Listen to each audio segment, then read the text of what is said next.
Prostrating at the lotus feet of Brahmanishta Sadguru, Swami Virajeshwara Saraswati, and the entire Guru Parampara, on behalf of all of us, today's discourse on Viveka Chudamani will continue.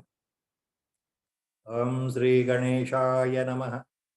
Om Shri Mahasaraswatyai Namaha. Sadashiva Samarambham Sri Shankaracharya Madhyamam Asmadacharya Paryantam Vande Guru Paramparam. Shruti Smruti Purananam Alayam Karunalayam Namami Bhagavat Padam Shankaram Loka Shankaram Shankaram Shankaracharyam Keshavam Badarayanam Sutra Bhashya Krutau Vande Bhagavantau Punah Punah Sarva Vedanta Siddhanta Gocharam Tamagocharam Govindam Paramanandam Sadgurum Pranatosmiham. Om Namo Bhagavate Virajeshwaraya Harihi Om. Last time we had stopped at the shloka number 307. So from 308 time, we will commence today the discourse.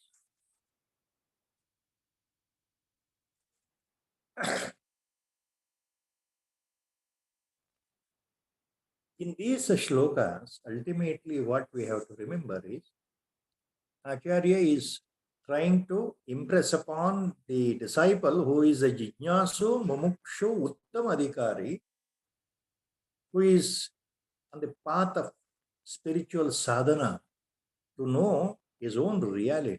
Who am I? See that question, that burning desire.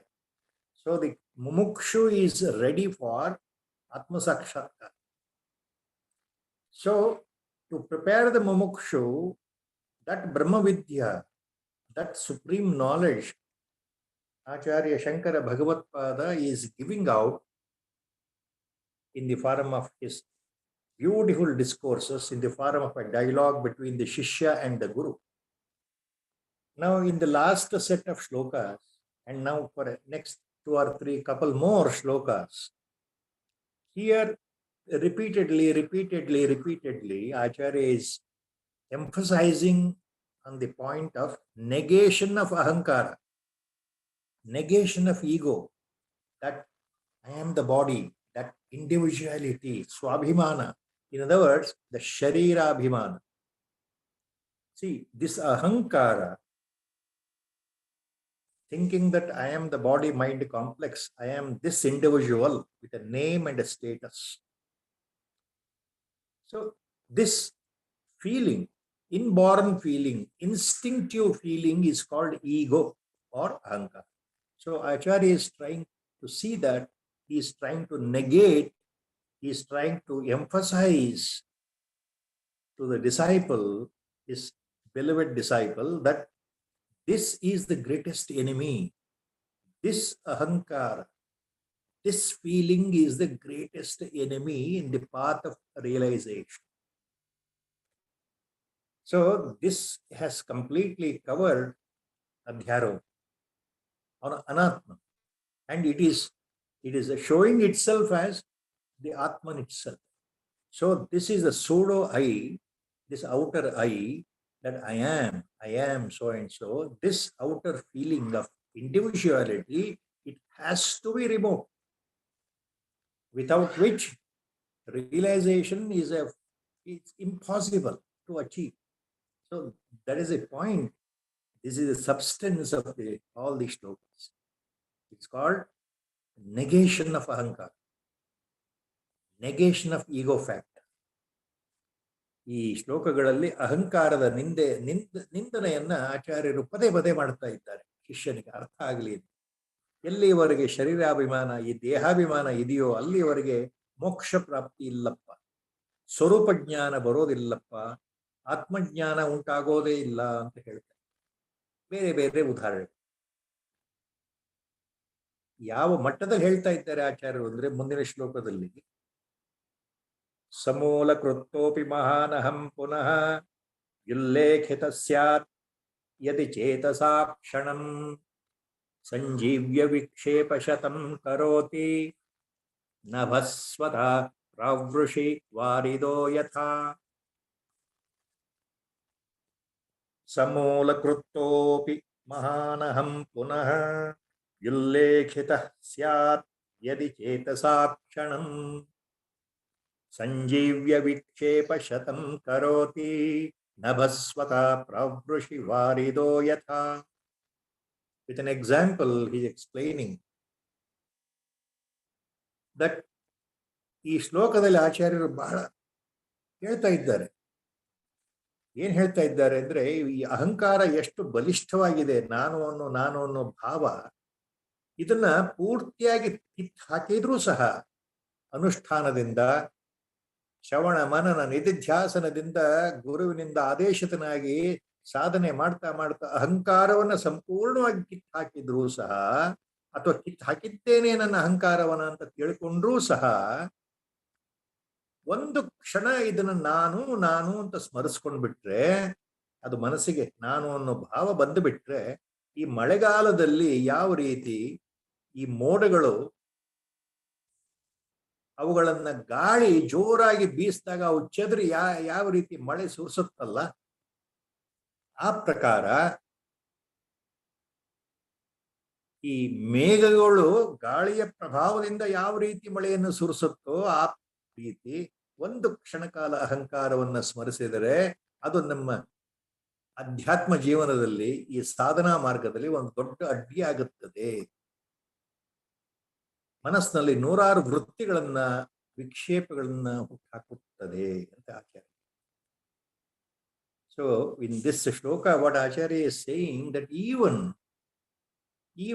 a disciple who is doing sincere sadhana, who is a qualified disciple, who is a uttama adhikari like you, look my dear disciple, even if you think that you have removed this ahankara, this ego factor from your mind,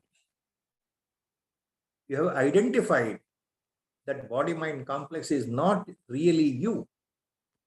So even if you remove the ahankara totally, it is so powerful that even for a fraction of a second, if you just remember it for a moment, it will again reappear. Its ego gets awakened. The moment you say I, the moment you remember your ego, it will come back. It will capture you. And it will create hundreds of perplexities, vikshepas, doubts and desires and actions in your mind. It is something like during the rainy season, navasvata pravrishi varido yatha sanjivya vikshepa shatam karoti. Acharya is giving example. In the rainy season, when all the clouds, water-bearing clouds, are connected in one place, when a wind blows with ferocity, all that water-bearing clouds in the rainy season will scatter here and there, helter and skelter, and start, the cloud burst. That is nowadays the word they use. Suddenly they start, heavy downpour in a particular area. Like that. It is like that. So, if you remember, even for a second, the ego will rejuvenate in your mind, and it will capture you. It will completely capture you. You are back to square one. That is what Acharya is talking here. Nigrushya shatro ahamo vakashaha kvachinna deyo vishayanuchintaya saeva sanjivana hetuvasya prakshina jambira tarorivambu. Nigrushya shatro ahamo avakashaha kvachinna deyo vishayanuchintaya saeva sanjivana heturasya prakshina jambira tarorivambu. Now, In the next shloka, ಮತ್ತೆ ಒಂದು ಉದಾಹರಣೆ ಕೊಡ್ತಾ ಇದ್ದಾರೆ ಆಚಾರ್ಯ. ಈ ಭಯಂಕರ ಶತ್ರುವಾದಂತಹ ಅಹಂಕಾರವನ್ನ ಪೂರ್ತಿಯಾಗಿ ತೆಗೆದು ಹಾಕಿದ್ರೂ ಸಹ, ಅದನ್ನ ನಿಗ್ರಹಗೊಳಿಸಿದ್ರೂ ಸಹ, ಯಾವುದೇ ಕಾರಣಕ್ಕೆ ವಿಷಯ ಚಿಂತನೆಗಳನ್ನ ಮನಸ್ಸಿಗೆ ತರಬಾರದು. ಒಂದು ವೇಳೆ ವಿಷಯ ಚಿಂತನೆಗಳು ಬಂದರೆ ಮನಸ್ಸಿನಲ್ಲಿ, ಅವಾಗ ಏನಾಗುತ್ತೆ ಅಂದ್ರೆ, ಒಣಗಿ ಹೋಗಿರತಕ್ಕಂತಹ ನಿಂಬೆಯ ಗಿಡಕ್ಕೆ ನೀರು ಹಾಕಿದಾಗ ಯಾವ ರೀತಿಯ ಗಿಡ ಮತ್ತೆ ಚಿಗಿದುಕೊಂಡು ಎಲೆಗಳನ್ನು ಬಿಡುತ್ತೋ, ಒಣಗಿ ಹೋಗಿರೋ ಗಿಡ ಮತ್ತೆ ಜೀವ ಪಡೆಯುತ್ತದೋ, ಹಾಗೆ ವಿಷಯ ಚಿಂತನೆಗಳಿಂದ ನಿಗ್ರಹಿಸಲ್ಪಟ್ಟ ಅಹಂಕಾರ ಮತ್ತೆ ಮತ್ತೆ ಮನಸ್ಸಲ್ಲಿ ಗರಿಗೆದರುತ್ತದೆ. ನಾನು ನಾನು ನಾನು ವಿಷಯ ಚಿಂತನೆ, ಮನಸ್ಸು ಅಂದ್ರೆ ಕಾಮದ ಬಗ್ಗೆ ಓಡ್ತಾ ಇರುತ್ತೆ. ಎಲ್ಲ ರೀತಿಯ ಬಯಕೆಗಳು, ಆಸೆಗಳು ಅದು ಬಂದು ಬಿಡ್ತು ಅಂದ್ರೆ ಮತ್ತೆ ಅಹಂಕಾರ ಉದಯ ಆಯಿತು ಅಂತ. So what Acharya again he gives the example here. The example is Saeva Sanjeevana Heturasi Prakshina Jambira Taro Iva Ambu. Prakshina Jambira Taro Iva Ambu. Ambu Iva. Saeva Sanjeevana Hetu Asya. When a totally dried up lime tree, a lemon plant in your courtyard, it is dry. Leaves are dried because of lack of water. And on such an occasion, if you start, pouring water to the such dried up lime tree, which has still life in it, then within no time, within a day, it will once again, get into back to the life, and new leaves will be sprouting, and the lime tree will once again come back to life by adding water, by pouring water. Just like that. Vishayanu chintaya kvachit avakashana deyaha, Acharya says. So, Vishayanu chintaya, the thoughts, the desires, the thoughts of sense objects, the thoughts arising in the mind towards possessing something. Such thoughts, Vishayanu chintaya, such thoughts, such desires, even if, they come out in your mind, even after vanquishing ego, the ego will once again come back. Ego will come back once again because of Vishaya Chintaya, thinking of the sense objects. When a small desire erupts in the mind, it will lead to your actions, other desires. You want to fulfill one desire, then another desire. So mind will go, and then ego also will expand. So the dried up ego will once again come back to life by thinking sense objects, by developing desires in the mind. That is the point here Acharya is talking here. So why Acharya is giving this example? Because the small doubt may come into the mind of a mumukshu or a jijnasu, that if the ego is destroyed, how it will sprout back, how it will come back if it is really destroyed.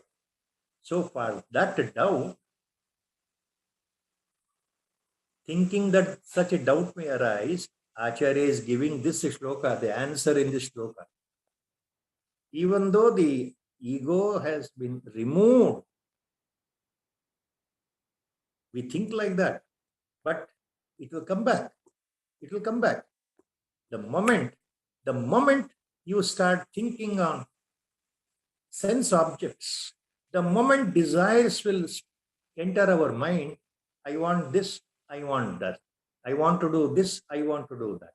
So when such desires, Vishaya, Chintaya, when such desires, Vishayanu Chintaya, when thinking about obtaining something, possessing something, want to have something, some sense objects, where so that your sense perception, get fully satisfied. So the feeling of possessing something, getting something, acquiring something, so doing some action, all these things will see to it that your vanquished ego will once again sprout back. Once again, it will get the new life, new lease of life, and it will once again cover you, cover your original reality. So, what actually Acharya is talking here is you should not give, you should not yield to such Vishayanu Chintaya. You should not yield to such desires. As the desires start sprouting, you should cut them, nip, what we call nip in the bud. That phrase is used in English. ವಿಷಯಗಳ ಚಿಂತನೆ, ವಿಷಯ ಸುಖದ ಬಗ್ಗೆ ಬಯಕೆ, ಆಸೆಗಳು ಹುಟ್ಟೋ ಸಮಯದಲ್ಲಿ ಅವುಗಳನ್ನ ಚ್ಯೂಟ್ ಹಾಕ್ತಾ ಇರಬೇಕು ಅಂತ ಹೇಳ್ತಾ ಇದ್ದಾರೆ ಆಚಾರ್ಯ. ಅವನ್ನ ಬೆಳಿಲಿಕ್ಕೆ ಬಿಡಬಾರ್ದು ಮನಸ್ಸಿನಲ್ಲಿ. ಅವು ಇರೋದ್ರಿಂದ ಮತ್ತೆ ಮತ್ತೆ ಅಹಂಕಾರ ಉತ್ಪತ್ತಿಯಾಗುತ್ತೆ. ಅಹಂಕಾರ ಬಿಟ್ಟಿದ್ದೇನೆ ಅಂತ ಅನ್ಕೊಂಡ್ರು ಸಹ ಮತ್ತೆ ನಾನು ಅನ್ನೋ ಅಹಂಕಾರ ಬಂದ್ಬಿಡುತ್ತೆ. ವಿಷಯಾನು ಚಿಂತನೆಯಿಂದ, ವಿಷಯ ಸುಖಗಳ ಬಗ್ಗೆ ಮನಸ್ಸು ಓಡೋದ್ರಿಂದ ಬಂದ್ಬಿಡುತ್ತೆ ಅಂತ ಹೇಳ್ತಾರೆ ಆಚಾರ್ಯರು. ಇಲ್ಲಿ ಏನ್ ಹೇಳ್ತಾ ಇದ್ದಾರೆ, ಭಗವದ್ಗೀತೆಯಲ್ಲಿ ಪರಮಾತ್ಮ ಇದನ್ನು ಬಹಳ ವಿಶದವಾಗಿ, ಸುಲಲಿತವಾಗಿ, ತರ್ಕಬದ್ಧವಾಗಿ ಹೇಳಿಬಿಟ್ಟಿದ್ದಾನೆ. ಇದೇ ಇದೇ ಇದೇ ಇಲ್ಲಿರ್ತಕ್ಕಂಥ ವಿಷಯವನ್ನೇ ಭಗವಂತ ಭಗವದ್ಗೀತೆಯಲ್ಲಿ ಹೇಳ್ಬಿಟ್ಟಿದ್ದಾನಲ್ಲ. ಭಗವಂತ ಅಲ್ಲಿ ಹೇಳಿದ್ದನ್ನ ಇಲ್ಲಿ ಸಂಕ್ಷೇಪವಾಗಿ ಹೇಳ್ತಾ ಇದ್ದಾರೆ ಆಚಾರ್ಯರು. ಮುಂದೆ ಮುಂದೆ ಇನ್ನು ಕೆಲವು ಶ್ಲೋಕಗಳು ಆದ ಮೇಲೆ, 324ನೇ ಶ್ಲೋಕ ದಾಟಿದ ಮೇಲೆ ಭಗವದ್ಗೀತೆಯಲ್ಲಿ ಪರಮಾತ್ಮ, ಕೃಷ್ಣ ಪರಮಾತ್ಮ ಏನ್ ಹೇಳಿದ್ದಾನೋ ಅದನ್ನೇ ಮತ್ತೆ ಇವರು ತಮ್ಮ ಸುಲಭವಾದ ಶ್ಲೋಕಗಳಲ್ಲಿ ಮತ್ತೆ ಮತ್ತೆ ಹೇಳ್ತಾರೆ. ಮುಂದೆ ಭಗವದ್ಗೀತೆಯಲ್ಲಿ ಭಗವಂತ ಏನ್ ಹೇಳಿದ್ದಾನೆ 2ನೇ ಅಧ್ಯಾಯದಲ್ಲಿ ಅಂದ್ರೆ ಅಲ್ಲಿ 2 ಶ್ಲೋಕ ಒಟ್ಟಿಗೆ ಹೋಗುತ್ತೆ. ಏನು? ಧ್ಯಾಯತೋ ವಿಷಯಾನ್ ಪುಂಸಃ ಸಂಗಸ್ತೇಷೂಪಜಾಯತೆ, ಸಂಗಾತ್ ಸಂಜಾಯತೆ ಕಾಮಃ, ಕಾಮಾತ್ ಕ್ರೋಧೋ ಬಿಜಾಯತೆ, ಕ್ರೋಧಾತ್ ಭವತಿ ಸಮ್ಮೋಹಃ, ಸಮ್ಮೋಹಾತ್ ಸ್ಮೃತಿವಿಭ್ರಮಃ, ಸ್ಮೃತಿಭ್ರಮಾತ್ ಬುದ್ಧಿನಾಶೋ, ಬುದ್ಧಿನಾಶಾತ್ ಪ್ರಣಶ್ಯತಿ. Lord, in the 2 shlokas in Bhagavad Gita, 2nd chapter, ends the 2nd shloka as Buddhinashat Pranashyati. Here, the person is destroyed because of his intellect is totally clouded, deluded. By delusion, he will be destroyed. Means destroyed. Pranashyati means spiritually he will never be elevated or uplifted in this lifetime. He is born, he will live like any other individual or animal. He will enjoy his prarabdha or suffer whatever it is, and then he will die and take another birth. That's all. So, there is no question of spiritual upliftment here at all. Lord says in Gita. And logically he puts the question, points here. Dhyayato vishayan pumsaha sangasteshu upajayate. Sangasteshu upajayate. So the moment you start thinking, the moment the desires will start coming, you get associated. Sangasteshu upajayate. You get associated with the desire. Suddenly something comes in the mind, you want to possess something, so you get attached to that feeling at all. So you become attached to the feeling, that desire. Then sangat sanjayate kamah. So by the attachment with the desire, what happens? the further urge, kamaha, urge to possess that, to fulfill your the mental satisfaction. So the kamaha, that urge will develop fast. Then kamat krodho vijayati. And once you don't get what you desire, then you become angry. You become angry because you want to possess, you want to do a particular thing today. You want to have a particular thing accomplished today. It won't happen. Then you become angry. You become angry. Krodhat bhavati sammoha. Then you become deluded. See, when the mind and the intellect becomes clouded with anger, you become deluded. Delusion. Sammoha. Bhranti. Bhrantasthiti. Vibhrantasthiti. You lose the sense of balance in the mind. You become agitated, emotional because of anger. You wanted a particular thing to happen. Today it has not happened according to you, according to your will. So you become so emotionally agitated. You become so much angry, so much depressed. So that way you become totally, you come under the delusion, the spell of illusion at all, delusion at all. Vibhrantasthiti. Mind becomes clouded. You lose the proper thinking mechanism in the life itself at that moment, because you are so obsessed about the desire which is unfulfilled.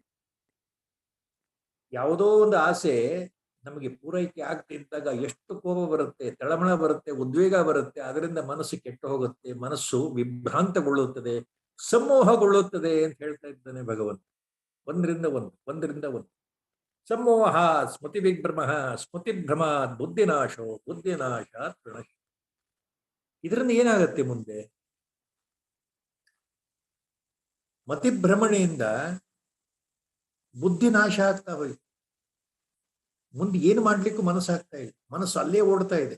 ಯಾವುದೋ ಒಂದು ಆಸೆ ಆ ಪೂರೈಕೆ ಆಗ್ತಾ ಇಲ್ಲ ಅಂತ ಮನಸ್ಸು ಅಲ್ಲೇ ಓಡ್ತಾ ಇದೆಯಲ್ಲ, ಅದರ ಜೊತೆಗೆ ಮತ್ತೆ ಮತ್ತೆ ಹೊಸ ಹೊಸ ಕೆಲವು ಆಸೆಗಳು ಸೇರ್ಕೊಳ್ತಾ ಹೋಗುತ್ತಲ್ಲ, ಅದು ಇದು ಪೂರೈಕೆ ಆಗ್ತಾ ಇಲ್ಲ, ಅದು ಆಗ್ತಾ ಇಲ್ಲ, ಇದು ಆಗ್ತಾ ಇಲ್ಲ. ಬರೀ ಮನಸ್ಸು ಆಸೆಗಳ ಮೂಟೆ ಹೊತ್ಕೊಂಡು ಗೊಂದಲ ಗೂಡಾಗಿ ತಿರುಗ್ತಾ ಇದೆಯಲ್ಲ, ಅದ್ರ ಬುದ್ಧಿ ನಾಶ ಆಯ್ತಲ್ಲ ಆ ವ್ಯಕ್ತಿ.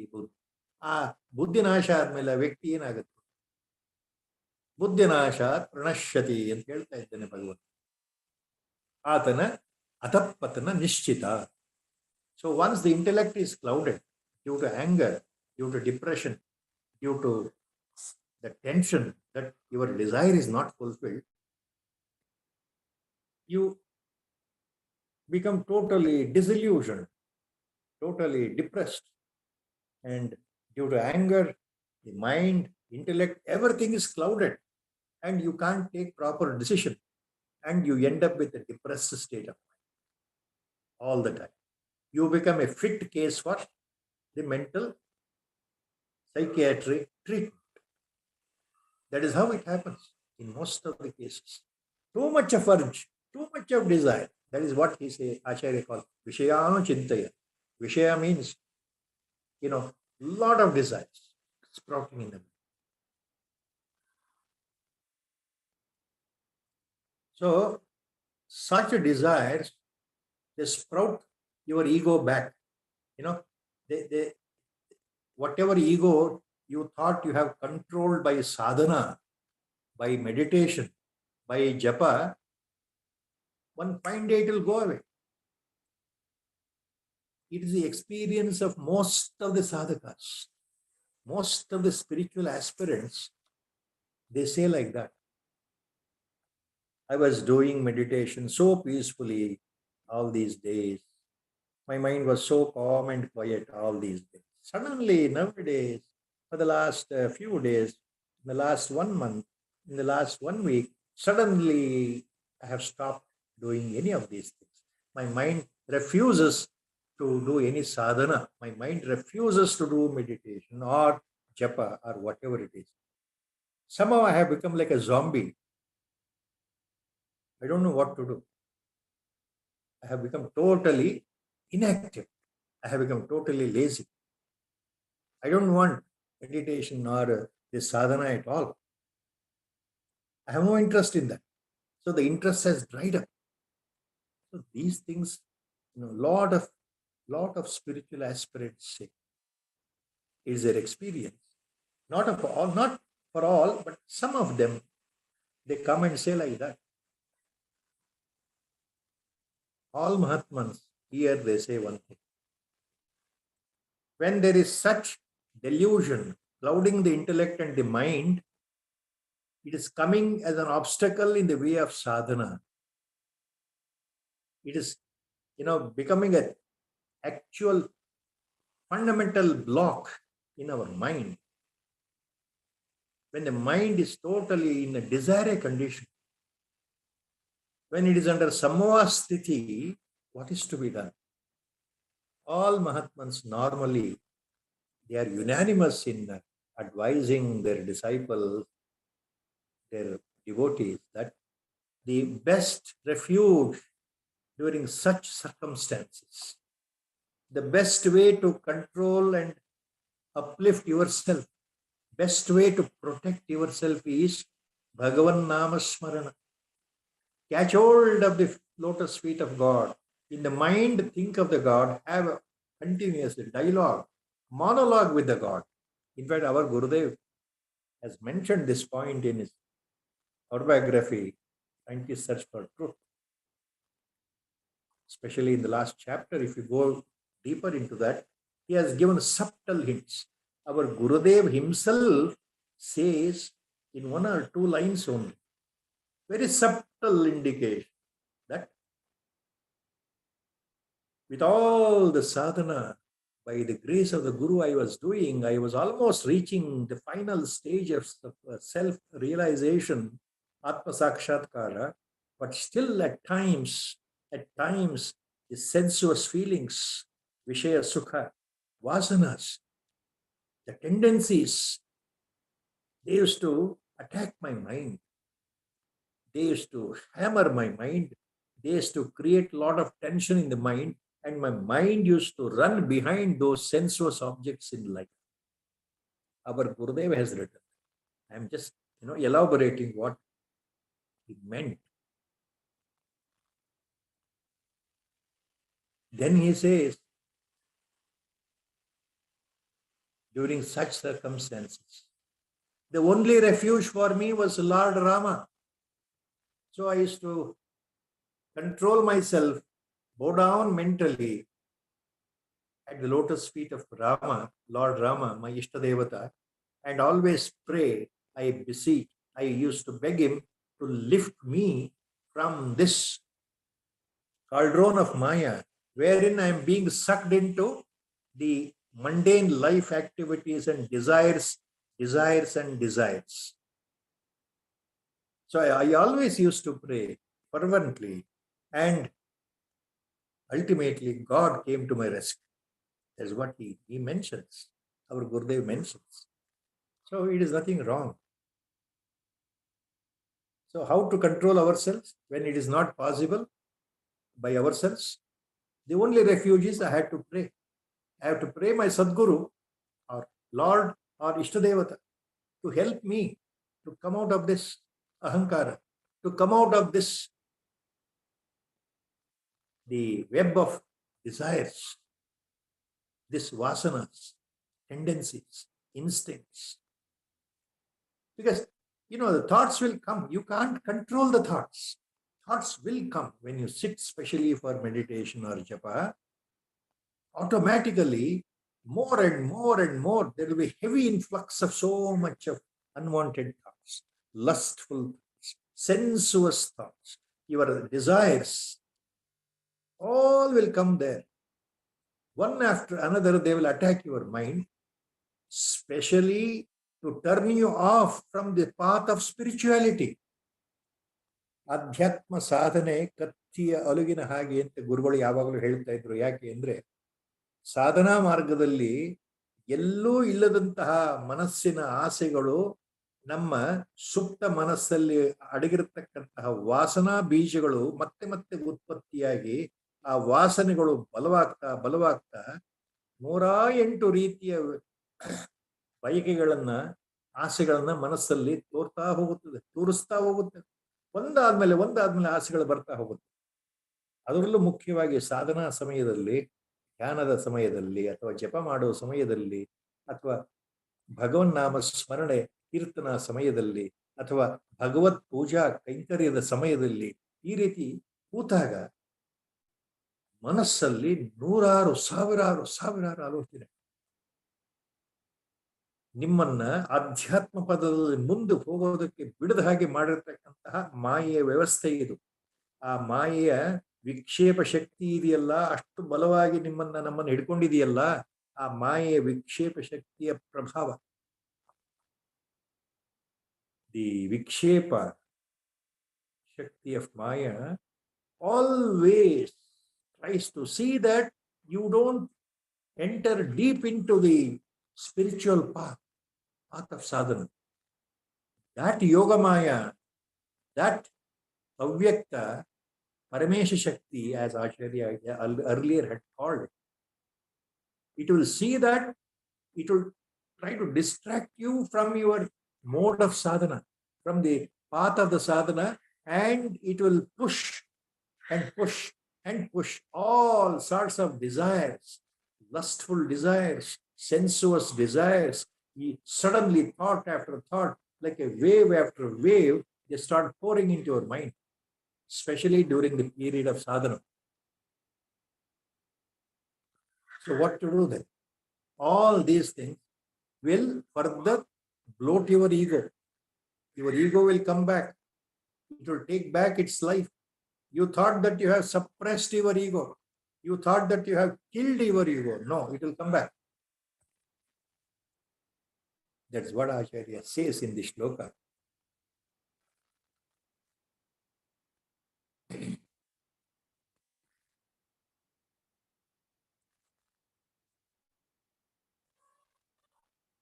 Dehatmana samsthita eva kami vilakshana kamayita katham syat atortha sandhana paratvameva veda prasakya bhavavanda hetuhu. Dehatmana samsthita eva kami vilakshana kamayita katham syat ataha artha sandhana paratvameva veda prasakya bhavavanda hetuhu. Now, Acharya distinguishes two things very clearly for our sake in this book. He distinguishes two things. He defines who is a kami, who is akami. Who is kami and who is akami. ಈ ಶ್ಲೋಕದಲ್ಲಿ ಕಾಮಿ ಅಂದ್ರೆ ಯಾರು, ಅಕಾಮಿ ಅಂದ್ರೆ ಯಾರು ಅಂತ ಹೇಳ್ತಾ ಇದ್ದಾರೆ ಆಚಾರ್ಯರು. ಅಕಾಮಿ ಅಂದ್ರೆ ಕಾಮವಿಲ್ಲದವನು. ಕಾಮ ಅಂದ್ರೆ ಇಲ್ಲಿ ಎಲ್ಲ ರೀತಿಯ ಆಸೆಗಳು, ವಿಷಯ ಸುಖದ ಆಸೆಗಳು ಮನಸ್ಸಲ್ಲಿ ಉತ್ಪತ್ತಿ ಆಗ್ತಾ ಇರುತ್ತಲ್ಲ, ಅದು ಬೇಕು ಇದು ಬೇಕು ಅಂತ, ಇದನ್ನು ಅನುಭವಿಸ್ಬೇಕು, ಅದನ್ನು ನೋಡ್ಬೇಕು, ಇದನ್ನ ಮುಟ್ಟಬೇಕು, ಇದನ್ನ ಮೂಸಿ ನೋಡ್ಬೇಕು, ಈ ರುಚಿಯನ್ನು ನಾನು ಸೇವಿಸಬೇಕು ಅನ್ನೋ ಎಲ್ಲ ರೀತಿಯ ಆಸೆಗಳು. ಅದರಲ್ಲೂ ಮುಖ್ಯವಾಗಿ ಇಲ್ಲಿ ವಿರುದ್ಧ ಲಿಂಗದ ಜೊತೆಗೆ ಉಂಟಾಗತಕ್ಕಂತಹ ಆಕರ್ಷಣೆ, ಲೈಂಗಿಕ ಆಕರ್ಷಣೆ, ಅದು ಸಹ ಕಾಮವೇ. ಈ ರೀತಿ ಎಲ್ಲ ರೀತಿಯ ಆಸೆಗಳು ಮನಸ್ಸಲ್ಲಿ ನುಗ್ಗಿ ಬರ್ತಾ ಇದ್ರೆ ಅಂತಹ ವ್ಯಕ್ತಿ ಕಾಮಿ. ನಮ್ಮ ಗುರುದೇವರು ಹೇಳ್ತಾ ಇದ್ರು ಕಾಮಕಾಮಿ ಅಂತ, ಅದನ್ನೇ ಮತ್ತೆ ಸ್ಪಷ್ಟವಾಗಿ ಹೇಳ್ತಾ ಇದ್ರು. ಸಾಮಾನ್ಯವಾಗಿ ಎಲ್ಲರೂ ಕಾಮಿಗಳೇ, ಯಾಕಂದ್ರೆ ಆಸೆ ಇಲ್ಲದ ವ್ಯಕ್ತಿಯೇ ಇಲ್ಲ. ಮನಸ್ಸಲ್ಲಿ ಆಸೆಗಳು ನುಗ್ಗಿ ಬರ್ತಾ ಇರುತ್ತೆ. ಅಕಾಮಿ ಅಂದ್ರೆ ಯಾರು? ಇದನ್ನು ಉಪನಿಷತ್ತುಗಳಲ್ಲಿ ಮತ್ತೆ ಮತ್ತೆ ಬೇರೆ ಬೇರೆ ಶಬ್ದಗಳನ್ನು ಉಪಯೋಗಿಸಿದ್ದಾರೆ. ಅಕಾಮಿ ಅಂತಂದ್ರೆ ಆಪ್ತಕಾಮ ಅಂದ್ರು ಅದೇ ಅರ್ಥ, ಆತ್ಮಕಾಮ ಅಂದ್ರು ಅದೇ ಅರ್ಥ. ಅಕಾಮಿ, ಆಪ್ತಕಾಮಿ, ಆತ್ಮಕಾಮಿ ಎಲ್ಲವೂ ಒಂದೇ ಅರ್ಥ. ಆಸೆಗಳು ಇಲ್ಲದೆ ಇರತಕ್ಕಂಥವನು ಅಕಾಮಿ ಅಂದ್ರೆ. ಆಪ್ತಕಾಮಿ ಅಂದ್ರೆ ತನ್ನಲ್ಲಿಯೇ ತನ್ನ ಸ್ವಂತ ನಿಜರೂಪ ಏನಿದೆಯೋ ಅಲ್ಲಿಯೇ ತೃಪ್ತನಾಗಿ ತನ್ನ ಆತ್ಮಾನುಸಂಧಾನದಲ್ಲೇ ಇರತಕ್ಕಂಥವನು ಅಂತ ಅರ್ಥ. ಆತ್ಮಕಾಮಿ ಅಂದ್ರೆ ಆತ್ಮನನ್ನು ಅರಿತುಕೊಂಡು ಆತ್ಮನಲ್ಲೇ ರಮಿಸ್ತಾ ಇರುವವನು ಅಂತನೂ ಅರ್ಥ. ಹೀಗೆ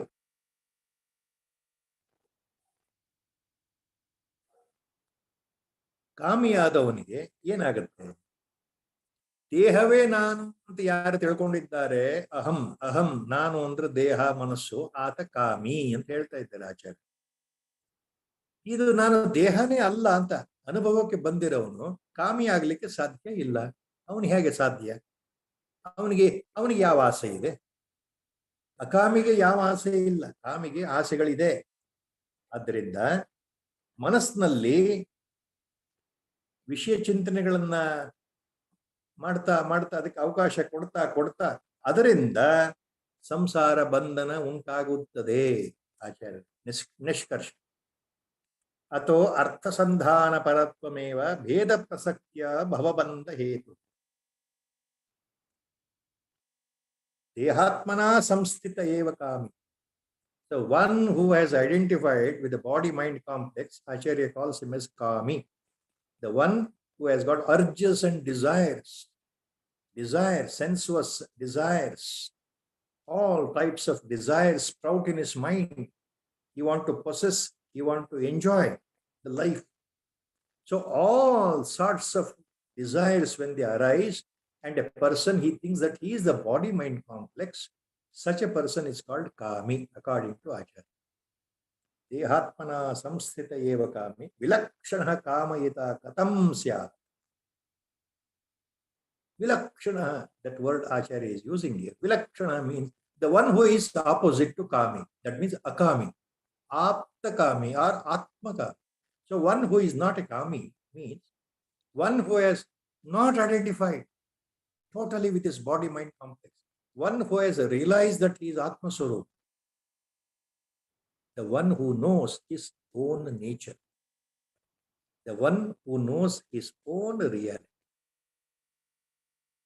The one who has established himself in his own self. The one who has realized his own self. The one who is emancipated, in other words. The one who is realized master, in other words. Or the one who is a Brahmajnani, in other words. He is Vilakshana, Acharya says. He is Akami. No desires. All desires have been totally burnt out. Because his ego is totally burnt out. The ego is removed. He no more thinks that he is the body-mind complex. So there are no more desires sprouting in the mind that I want to do this, I want to do that, I want to possess this, I want to have this, I want to enjoy in this way. All such desires have vanished. So such a person is akami, without desires. So he cannot be kami. Vilakshana kamayita katham syat, Acharya. अतः अर्थानुसंधान परत्वमेव भेद प्रसक्त्या भवबंध हेतु. He concludes in this shloka. Which is responsible, bhavabandha hetu, which is responsible for samsara to continue, which is bhavabandha hetu. Hetu means responsible. Which is responsible for you to continue birth after birth in this line, in this cycle. You are born, you live, you try to enjoy, you suffer in fulfilling all your desires. You think that you are the body, you are the Sharirabhimana, you develop from the birth till death, you develop that complexity, all the vasanas are there, your ego becomes strong and strong and strong, and ultimately one fine day you will die. Again you are reborn with another name, with another body, presumably thinking that you get a human birth only. No guarantee. Indian Sanatana Dharma in the Vedanta is very clear. There is no guarantee that after the death you are reborn 100% as a human being only. No guarantee at all. This is what Vedanta calls transmigration of the soul. That is the English word. That means no guarantee that you are reborn as, again, human being. You may be reborn as an animal. Say, for example, cow or a buffalo or a elephant or even a dog or even a pig or a bird or a reptile like snake, like lizard, or even varieties of insects or the worms which live in the muddy water, slushy water, filthy water. So anything, you may be born depending on your karma, depending on the actions you have performed in this birth, all horrendous, heinous actions you have performed. That will decide what birth you will get next. Whether you are born as a human being or not, but you will be born, definite. Till realization occurs, you are entangled in the cycle of birth and death, permanent, without any escape. It's almost impossible to escape. The only key to escape is realization. You remember some small digression here. Our Gurudev was fond of small, very interesting anecdotes he used to say personally to me also, and he has told others also. You know, there is a story in the Ramayana, the great epic Ramayana story.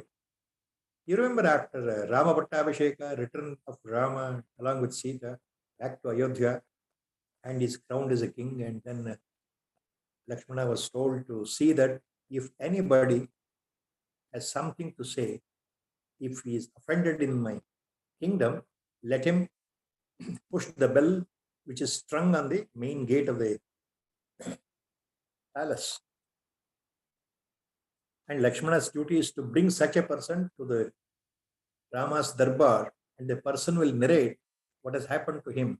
Anybody has done anything wrong to him, immediately it will be rectified. That was the order given to Lakshmana by Rama himself. Then one fine day, you remember, I think most of you know the story.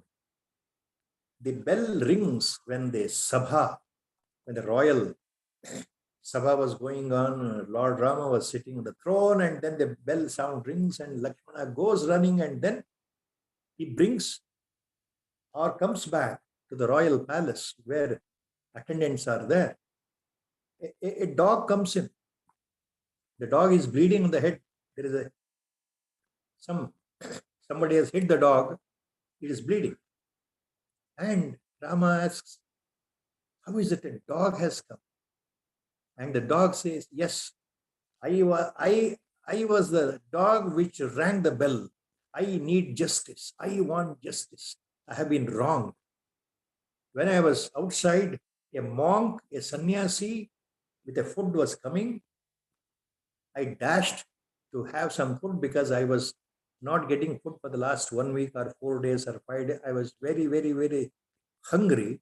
So I dashed my instinctive nature towards the food. And that monk became very angry, and with his lathi, with his danda, he hit me so hard on the head. See, it is bleeding. So I want the monk to be punished. The dog says. Everybody was stunned. Then Rama looks at the dog, and he orders the monk also to come, and the monk also comes into the royal palace. And then the monk accepts. He says, I was carrying the food in my bag. The dog all the way came down and then started, attacking my bag. So I became angry. So I hit the dog. So it's my mistake. I accept my mistake. I'm telling you the truth. Then what to do? What punishment to the monk for hitting the dog? Then Lord Rama asks the dog itself. Now the monk has accepted his mistake. You have been offended. you need justice. In this court of Rama, justice shall prevail. That is my promise to the kingdom, to the whole mankind. Tell me. He addresses the dog. He says, tell me, what punishment you want me to give to this monk for hitting you hard on your head? Then the dog says, Rajan, if you're asking me what punishment this monk should get, you make him the pontiff, Pithadipati of a famous mutt here in this town of Kalinjara, where a huge temple is there. Let him become the head of the temple and the Pitham also. Everybody was stunned. Rama was stunned. Lakshmana was stunned. Then smilingly, Lord Rama asks, see, you have been offended. So we thought the monk should be punished. So, but when we gave you a chance, instead of punishing him, you are asking him to be made head of a huge mutt, Pitham, in charge of that, where a huge temple is there, in charge of the temple also. What is this? Something surprising. Can you explain why you are saying like that? Then the dog says to Lord, Bhagavan, in my previous birth, I was a human being. I was in charge of that mutt, the famous Pitham, where the famous temple is there. I was in charge of the Pitham and the temple both. I was a supreme authority. A lot of people were under me working. I was a big boss there. And due to my desires, due to my urges, which I could not control, I gradually stole the property of the mutt or the Pitham and the ornaments of the deity in the temple without anybody's knowledge. I stacked them because I had that desire to possess all these things. So, in other words, I really became a thief. I stole without anybody's knowledge.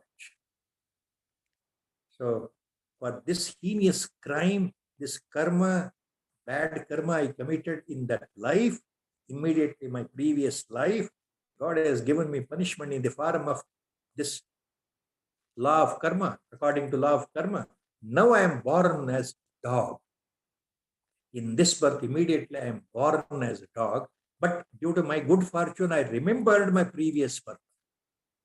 So I want you to put this monk in charge of that Pitham and that mutt, that temple, so that he will be later follow the same thing what I did, and then in his next birth, he will become a dog. So that was a beautiful point, small sub-story in Ramayana. Our Gurudev was humorously, he was narrating that. To narrate, to give example to law of karma. How karma will lead you to the next life. Not necessarily you are born as a human being. You may be born as a pig. You may be born as a dog. You may be born as a snake. You may be born as a rat. You may be born as an ant or an insect or a cockroach. Gurudev smilingly used to say this. It all depends on the karma you perform in this birth also. Plus the baggage you have carried from the previous birth, sanchita karma. All put together, law of karma, nobody knows. It is all immutable, interconnecting, secret and sacred law of karma will decide your future birth, what you should be. That's how Gurudev used to say. So here,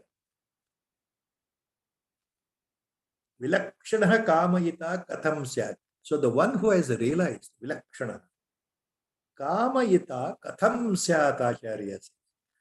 How can he desire anything? Where is the lust? His ahankara, ego, destroyed. His lust totally gone, destroyed. His mind has become totally pure. purest of the pure, Vishuddha Sattva. It has lost Tamoguna and Rajoguna. In that sense, there is Manonash.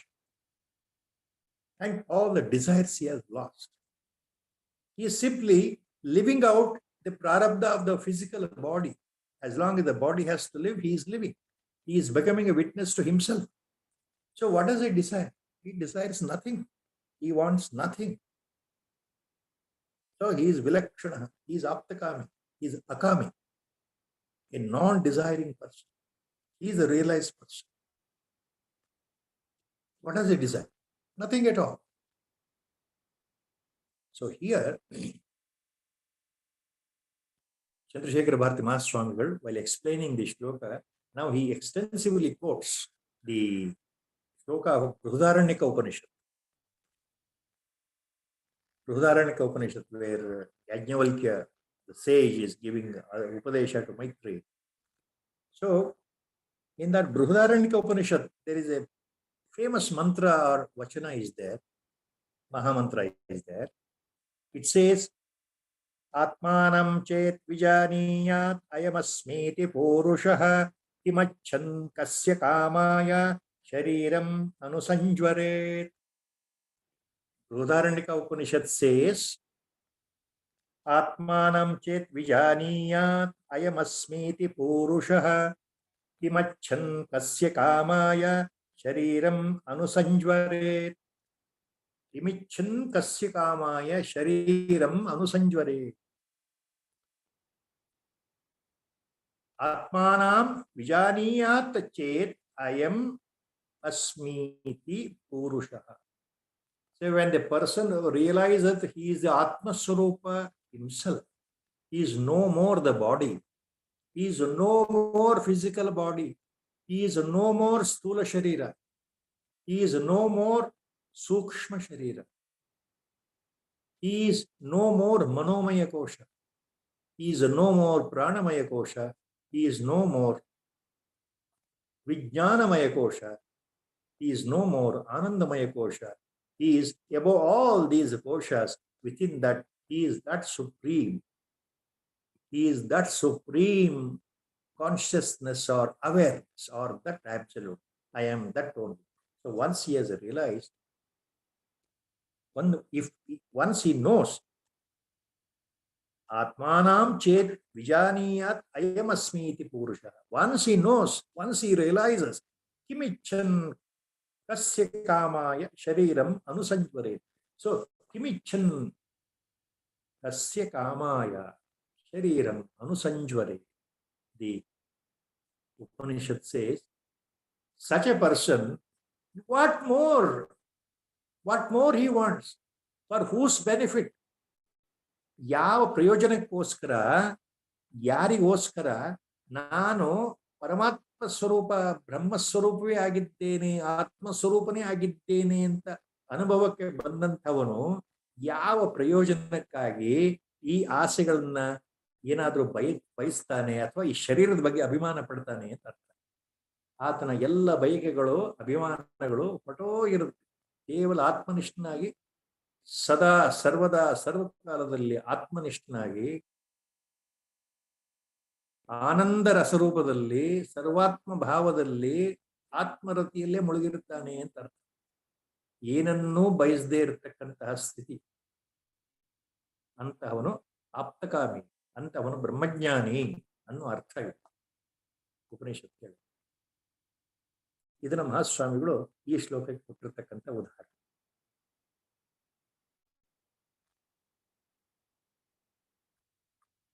ಇನ್ನು ಮುಂದಿನ ಕೆಲವು ಶ್ಲೋಕಗಳಲ್ಲಿ ಆಚಾರ್ಯರು ಇದನ್ನ ಮತ್ತೆ ವಿಶದವಾಗಿ ನಮ್ಗೆ ಪದೇ ಪದೇ ಅರ್ಥ ಆಗ್ಬೇಕು ಅಂತ ಹೇಳ್ಬೇಕಲ್ಲ. ಹಾಗಾಗಿ ಇನ್ನು ಮುಂದಿನ ಶ್ಲೋಕಗಳಲ್ಲಿ 3 ವಿಚಾರಗಳನ್ನು ತಿಳಿಸ್ಕೊಳ್ತಾ ಇದ್ದಾರೆ. ಸರಿಯಾಗಿ ಗಮನ ಇಟ್ಟು ತಾವು ಅನುಸರಿಸಬೇಕು. 3 ಪ್ರಮುಖವಾದ ವಿಷಯಗಳನ್ನು ಹೇಳ್ತಾ ಇದ್ದಾರೆ ಮುಂದಿನ ಕೆಲವು ಶ್ಲೋಕಗಳಲ್ಲಿ. ಯಾವುದು? ಒಂದು, ವಾಸನೆಗಳು.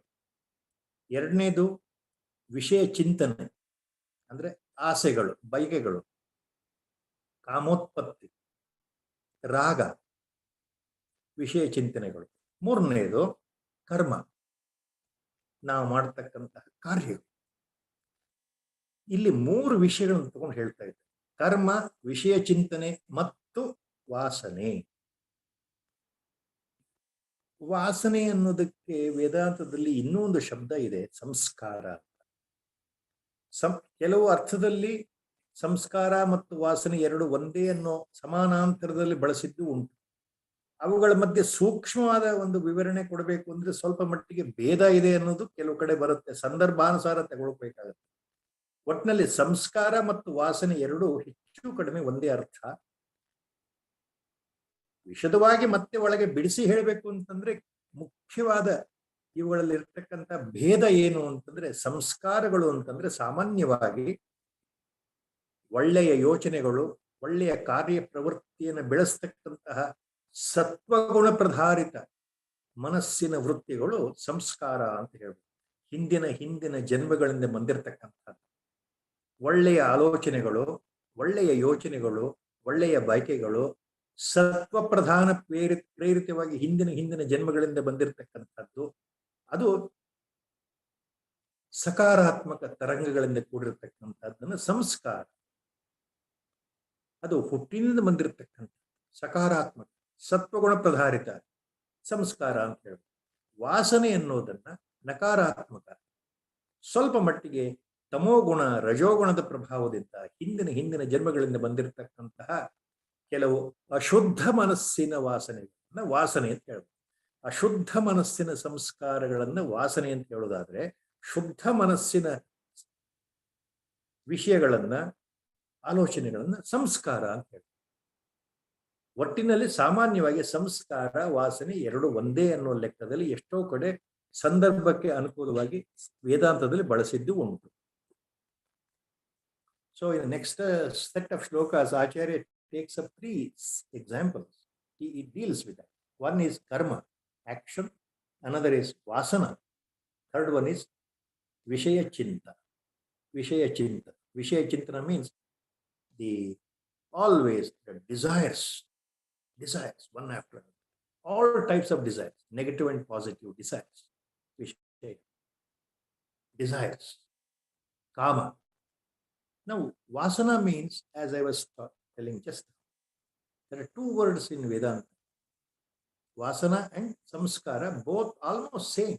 They are used in so many contexts as with the same meaning. Vasana means some of the negative instincts or tendencies we carry from the previous birth, which are propelled by mainly tamoguna and rajoguna.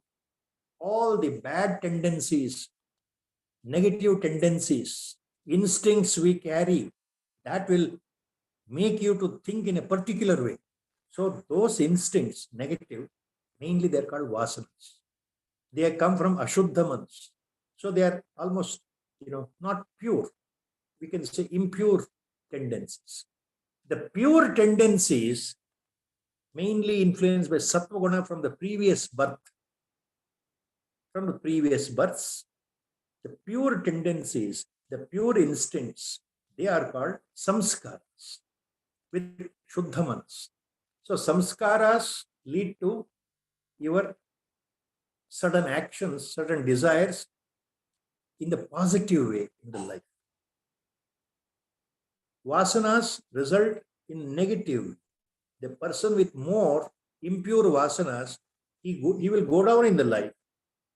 He'll be a sort of a person not wanted, a person who is discarded, a person who is kept aloof, away from dignified. So people with good samskara, they are always preferred. People want to be with them. People want to be in their association because they are carrying positive vibrations. So the positive vibrations which lead to positive thoughts, they are called samskaras. But anyway, vasana, samskara, in most of the way, they intermingle with the same. You can consider as vasana or samskara. So Acharya is taking now in the next set of shlokas, these 3 things. One is karma, the action, how they are influenced. Other is the set of desires, vishaya chintana, and vasanas. So with this, the Guru Sankalpa closing today. Sri Rama Jaya Rama Jaya Jaya Rama Sri Rama Jaya Rama Jaya Jaya Rama Sri Rama Jaya Rama Jaya Jaya Rama Sri Rama Jaya Rama Jaya Jaya Rama Hari Om. 310 shloka we have stopped today. Hari Om, sir. Hari Om. Thank you so much. This beautiful story of the dog who came to Lord Rama's court. Amazing, amazing story. That is in Valmiki Ramayana, written by Maharshi himself as a sub story. What a way to seek justice. Yeah, look at that. Very interesting. Hari Om, sir. Hari Om.